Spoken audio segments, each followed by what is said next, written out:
नमस्कार, मैं हूं आपके साथ शिप्रा झा और आप देख रहे हैं प्रदेश का नंबर 1 न्यूज चैनल। घड़ी इशारा कर रही है रात के 9 बजे का और वक्त हो चला है दिन भर की सुर्खियों में रही खबरों को समझने का। तो आइए जल्दी से जान लेते हैं मुख्य खबरें जिस पर होगी हमारी नजर। सबसे पहले नीतीश के लिए भारत रत्न की मांग के मायने आपको समझाएंगे, क्योंकि गिरिराज सिंह ने यह बड़ी मांग की है। बिहार चुनाव को लेकर एनडीए की तैयारी पर तैयारी को आपको समझाएंगे। लगातार एनडीए की बैठक हो रही है, समझिए बीजेपी को आरिफ पसंद क्यों है, ये इसके मायने आपको बताएंगे और पटना में लाठीचार्ज की वजह को भी हम आपको समझाएंगे। शुरुआत सबसे पहले केंद्रीय कपड़ा मंत्री और बीजेपी के फायर ब्रांड नेता गिरिराज सिंह ने बिहार के सीएम नीतीश कुमार को भारत रत्न देने की मांग की है, जिसकी चर्चा अब खूब हो रही है। सबसे पहले रिपोर्ट देखिए, फिर खबर तो समझिए। कि नीतीश कुमार इतने दिनों तक मुख्यमंत्री रहे, आज के बच्चे जो 30 साल के हो गए हैं, उन्होंने नहीं देखा लालू जी का जंगल राज। पूर्व मुख्यमंत्री कर्पूरी ठाकुर को भारत रत्न मिले, ये नीतीश कुमार की काफी पुरानी मांग रही थी।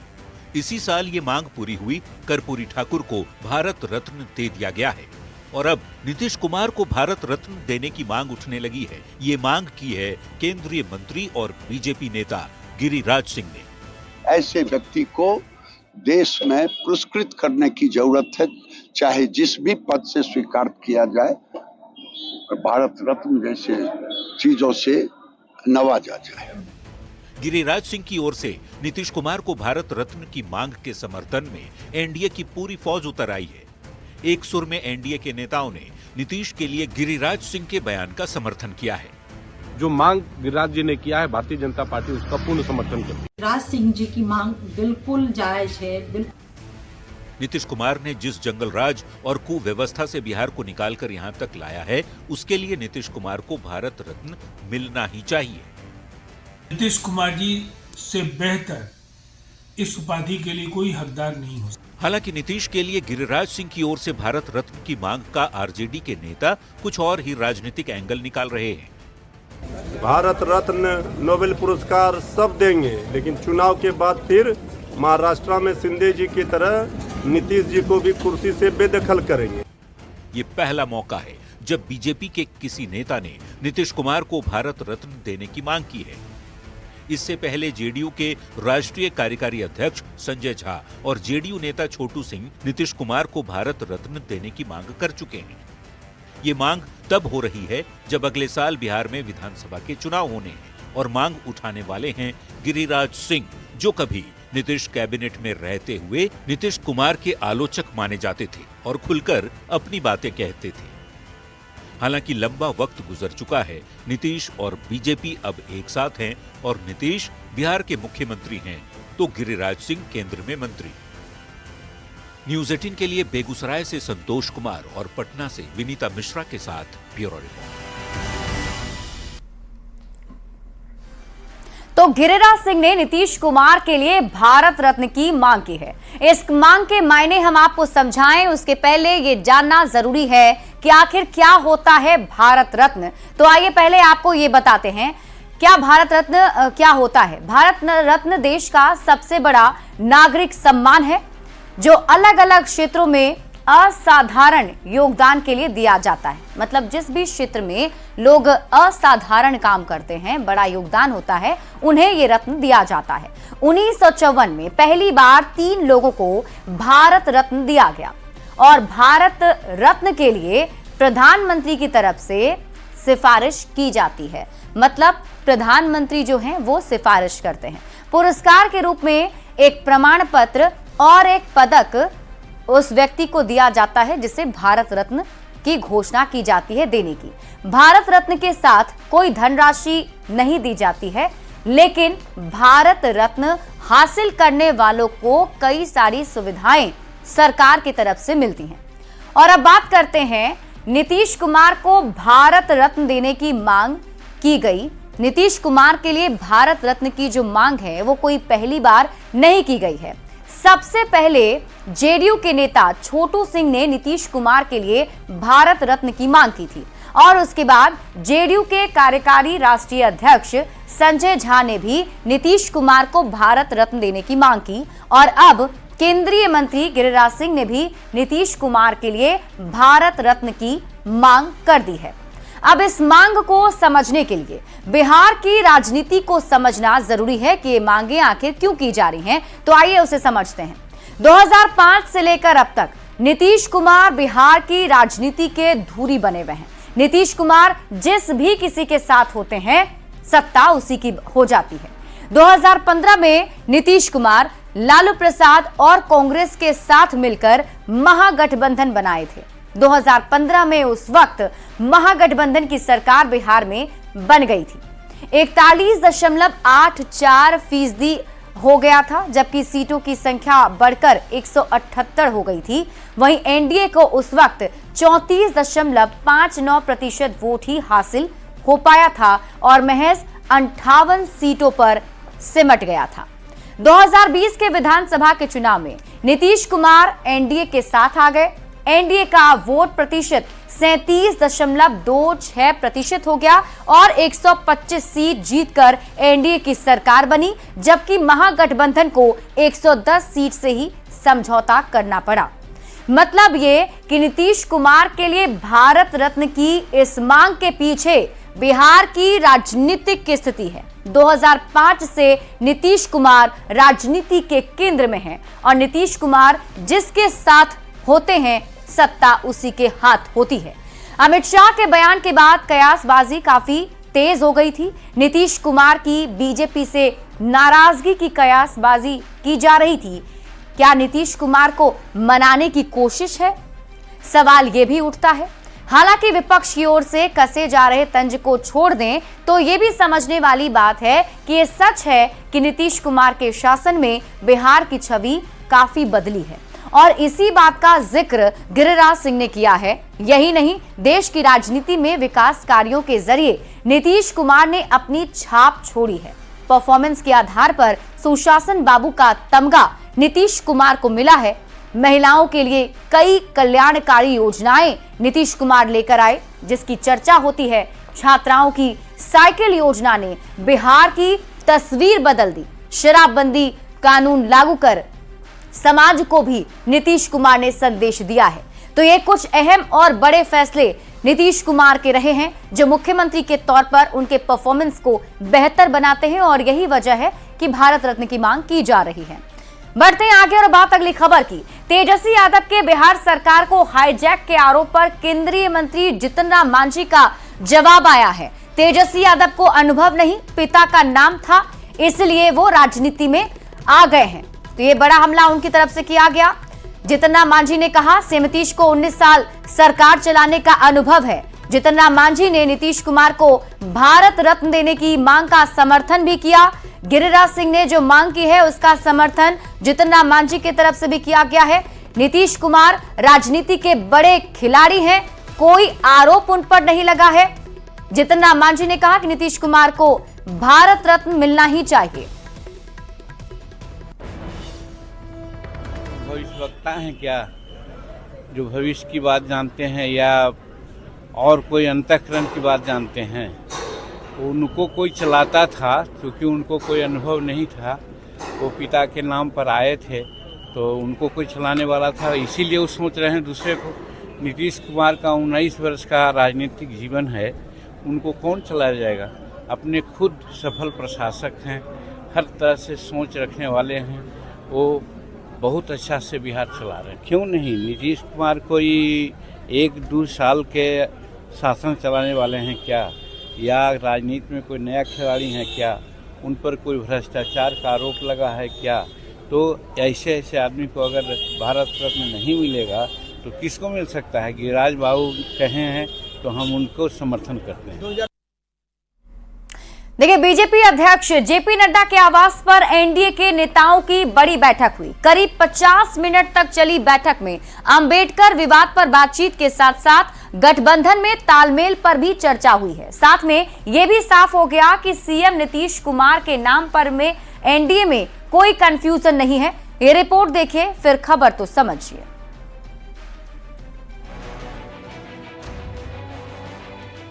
2025 में होने वाले बिहार विधानसभा चुनाव में भले ही अभी 8 से 10 महीनों का समय है, बिहार चुनाव को लेकर एनडीए की तैयारी पर तैयारी चल रही है।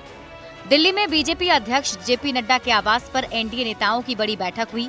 बैठक में केंद्रीय गृह मंत्री अमित शाह के साथ साथ जेडीयू कोटे के मंत्री ललन सिंह, केंद्रीय मंत्री जीतन राम मांझी, आरएलएम के उपेंद्र कुशवाहा सहित कई दूसरे नेता भी मौजूद रहे। बीजेपी अध्यक्ष जेपी नड्डा के आवास पर एनडीए नेताओं की बैठक हुई। आप देख सकते हैं करीबन आधे घंटे से ज्यादा ये जो है एक बैठक हुई। बैठक में एनडीए नेताओं के बीच में किस तरह से समन्वय हो, विषयों को लेकर चर्चा हुई। बैठक की अगर बात करें तो जेपी नड्डा के साथ साथ केंद्रीय गृह मंत्री अमित शाह।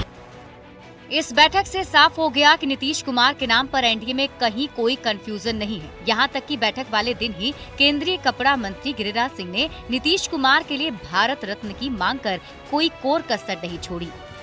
वर्षों तक सेवा की ऐसे व्यक्ति को देश में पुरस्कृत करने की जरूरत है, चाहे जिस भी पद से स्वीकार किया जाए, भारत रत्न जैसे चीजों से नवाजा। बैठक में सरकार की नीतियों को धरातल पर उतारने पर चर्चा के साथ साथ एनडीए में और बेहतर समन्वय पर बातचीत हुई। तय हुआ कि एक कैबिनेट और एक राज्य मंत्री सांसदों के साथ समन्वय करेंगे। अगर कोई कंफ्यूजन हुआ तो उसे दूर करेंगे। इस बैठक में एनडीए दलों के बीच में बेहतर समन्वय के साथ किस तरह से काम हो, उस विषय को लेकर चर्चा हुई। आधे घंटे से ज्यादा ये जो है एक बैठक हुई। बैठक में एनडीए नेताओं के बीच में किस तरह से समन्वय हो, विषयों को लेकर चर्चा हुई। बैठक की अगर बात करें तो जेपी नड्डा के साथ साथ केंद्रीय गृह मंत्री अमित शाह। अभी चंद दिन पहले पटना बिहार एनडीए की बैठक हुई, फिर बिहार बीजेपी कोर ग्रुप की बैठक हुई और अब बीजेपी अध्यक्ष जेपी नड्डा के आवास पर एनडीए नेताओं की बड़ी बैठक हुई।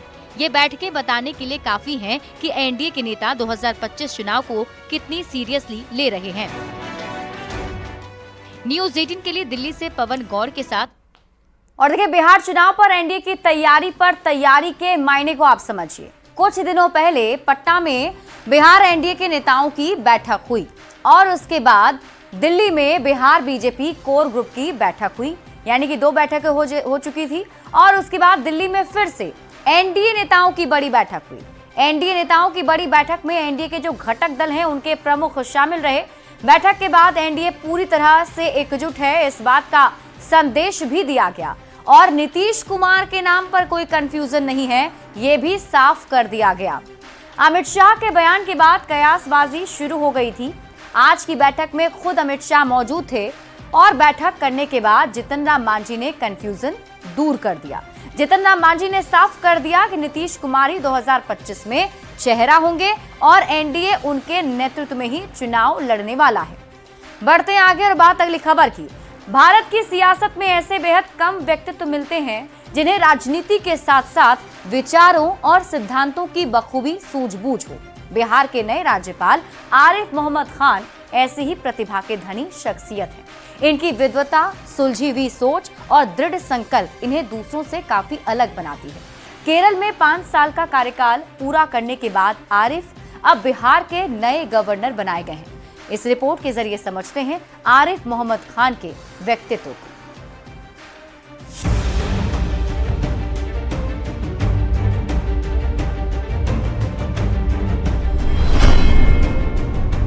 आरिफ मोहम्मद खान वो शख्सियत जो अपनी विद्वता, सुलझी हुई सोच के साथ ही खुले विचारों के लिए जाने जाते हैं। 5 सितंबर 2024 को केरल के राज्यपाल के रूप में 5 साल का आरिफ का कार्यकाल समाप्त हुआ, पर उनकी कार्यकुशलता और बेहतरीन समझ के चलते केंद्र सरकार ने उन्हें केरल में ही बनाए रखा। अब 4 महीने बाद उन्हें बिहार का राज्यपाल नियुक्त किया गया है। बिहार राजनीतिक रूप से जागरूक और संवेदनशील राज्य है। यहाँ पर जाति और धर्म की राजनीति का प्रभाव ज्यादा देखा जाता है। ऐसे में केंद्र की एनडीए सरकार ने आरिफ मोहम्मद खान को बिहार का राज्यपाल नियुक्त कर मुस्लिम समाज पर पैठ बैठाने की कोशिश की है। विधानसभा चुनाव से पहले ये नियुक्ति, ये संभावना जताई जा रही है कि मुस्लिम समाज के पढ़े लिखे तबके को सरकार की ओर आकर्षित करने की कोशिश बीजेपी की तरफ से की जा रही है। आरिफ मोहम्मद खान का जन्म 18 नवंबर 1951 को उत्तर प्रदेश के बुलंदशहर में हुआ। अलीगढ़ मुस्लिम विश्वविद्यालय से बीए ऑनर्स और लखनऊ विश्वविद्यालय से एलएलबी की पढ़ाई की। अलीगढ़ मुस्लिम यूनिवर्सिटी छात्र संघ के महासचिव और अध्यक्ष रहे। 1977 में मात्र 26 वर्ष की आयु में यूपी विधानसभा के सदस्य बने। 1980 में कानपुर से 7वीं लोकसभा के लिए चुने गए। 8वीं, 9वीं और 12वीं लोकसभा के लिए बहराइच सीट से सांसद रहे। केंद्र सरकार में ऊर्जा और नागरिक उड्डयन मंत्रालय का काम भी संभाला, जबकि सितंबर 2019 को केरल के राज्यपाल बनाए गए। केरल में आरिफ मोहम्मद खान ने वामपंथी सरकार को संविधान और कानून के दायरे में बांधकर कई बार उनकी नीतियों को चुनौती दी। उनके प्रयासों का परिणाम ये हुआ कि बीजेपी ने केरल में अपनी राजनीतिक स्थिति को मजबूत किया। यही नहीं, पार्टी ने इस बार के लोकसभा चुनाव में केरल में पहली बार खाता भी खोला। बिहार में 8 महीने के बाद विधानसभा चुनाव होना है। ऐसे में इस नियुक्ति को बीजेपी की रणनीति के तौर पर भी देखा जा रहा है। बिहार में मुस्लिम, यादव, दलित और अन्य पिछड़े वर्गों का समीकरण बीजेपी के लिए हमेशा चुनौतीपूर्ण रहा है। ऐसे में आरिफ मोहम्मद खान की नियुक्ति बीजेपी को नई दिशा दे सकती है। शाहबानो प्रकरण पर उनके सिद्धांतवादी रवैये ने ये साबित कर दिया कि आरिफ मोहम्मद खान अपने विचारों और मूल्यों से कभी समझौता नहीं करते। उन्होंने राजीव गांधी सरकार की कैबिनेट से इस्तीफा दे दिया था क्योंकि वे 3 तलाक के मुद्दे पर सरकार के रुख से सहमत नहीं थे। उनका तर्क था कि कुरान में 3 तलाक का कोई प्रावधान नहीं है, तो इसे भारत में क्यों लागू किया जाए। आरिफ मोहम्मद खान एक विद्वान व्यक्ति हैं जिनकी समझ राजनीतिक, सामाजिक, साहित्य, वेद, कुरान, कानून और संविधान में काफ़ी गहरी है। उनका मानना है कि मुस्लिम समाज को अपनी रूढ़िवादी सोच से बाहर निकलना चाहिए, शिक्षा और तकनीक के क्षेत्र में प्रगति करनी चाहिए। यही वजह है कि उनकी इस समझ और सोच के कारण उन्हें मुस्लिम समाज के एक वर्ग का क्रोध भी झेलना पड़ा। आरिफ मोहम्मद खान मुस्लिम समाज को आधुनिक शिक्षा और तकनीकी कौशल अपनाने की प्रेरणा देते रहे हैं। उनका मानना है कि शिक्षा ही समाज को अंधविश्वास और पिछड़ेपन से बाहर निकाल सकती है। आरिफ मोहम्मद खान की नियुक्ति बिहार के राज्यपाल के रूप में न केवल राज्य बल्कि पूरे देश के लिए महत्वपूर्ण है। उनकी विद्वता, सिद्धांतों के प्रति प्रतिबद्धता और राजनीतिक कौशल बिहार की राजनीति और सामाजिक संरचना में एक नई ऊर्जा का संचार कर सकती है। Bureau report, news 18। और अब आप समझिए कैसे बीजेपी से आरिफ मोहम्मद खान का स्टैंड मिलता है। दरअसल आरिफ मोहम्मद खान की पहचान प्रगतिशील मुसलमान की है जो बीजेपी के विचारधारा के मुरीद हैं। आपको बता दें कि आरिफ मोहम्मद खान शाहबानो केस में राजीव गांधी के रुख का विरोध करते हुए मंत्री पद से इस्तीफा तक उन्होंने दे दिया था। यही नहीं, आरिफ मोहम्मद खान मुस्लिम पर्सनल लॉ बोर्ड खत्म करने के हिमायती रहे हैं और इसके साथ ही 3 तलाक पर आरिफ मोहम्मद खान का बयान बीजेपी के लिए ढाल बन गया। मतलब ये कि 3 तलाक, धारा 370, यूसीसी और एक देश एक चुनाव पर बीजेपी और आरिफ मोहम्मद खान का स्टैंड बिल्कुल एक जैसा ही है। अब एक एक करके समझिए कि बीजेपी को आरिफ पसंद क्यों है। मुस्लिम कट्टरपंथ के आलोचक की पहचान के तौर पर इनकी पहचान है, तो ऐसे में ये बीजेपी को पसंद है। दार्शनिक राजनीतिक के तौर पर सामने आए हैं। अल्पसंख्यक और मुस्लिम राजनीति का धुर विरोधी चेहरा है। उलेमा मौलाना से अलग इस्लामिक सोच आरिफ मोहम्मद खान की है। मदरसे में पढ़ाई जाने वाली इस्लामिक शिक्षा के विरोधी रहे हैं आरिफ मोहम्मद खान। राष्ट्रवादी मुस्लिम के रूप में एक मजबूत पहचान इनकी रही है। हिंदू त्योहारों में भी खुलकर शामिल होते रहे हैं। मुस्लिमों के प्रति कांग्रेस की सोच पर प्रहार करते रहे हैं। मुस्लिमों का एक वर्ग प्रगतिशील और सुधारक इन्हें मानता है।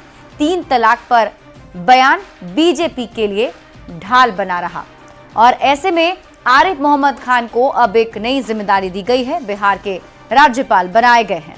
और फिलहाल इस बुलेटिन में अभी के लिए बस इतना ही। आप देखते रहिए न्यूज़ 18 बिहार झारखंड।